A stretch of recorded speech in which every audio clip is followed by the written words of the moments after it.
नहीं, जानू के लिए चाय बना रहा हूँ, चाय, क्योंकि चाय भी जरूरी है ना। चाय पिएगी तभी तो गले में वो अदरक लहसुन का वो जाएगा, पेस्ट जाएगा तभी तो ठंडक पड़ेगी गले में।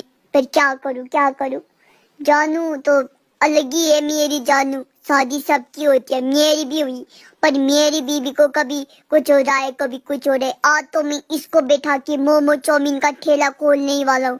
जिंदगी में आगे बढ़ना होगा, आगे आगे आगे आगे। देखो जानू, ये लो पहले चाय भी पीते रहो और मैं ऐसा कह रहा हूँ ना, हमने खोलना है जानू एक मोमो का ठेला, मतलब स्टॉल उसको कहते हैं। उसमें लिखेंगे हम कालू की दुकान मोमो चाउमीन। नहीं नहीं नहीं नहीं नहीं नहीं, इतना बड़ा नहीं लिखेंगे, उसमें लिखेंगे फास्ट फूड। नीचे लिखेंगे कालू लब चुलबुल। नहीं नहीं नहीं नहीं नहीं नहीं नहीं नहीं, क्या लिखेंगे जानू आप बताओ? उसमें लिखेंगे मोमो चाउमीन।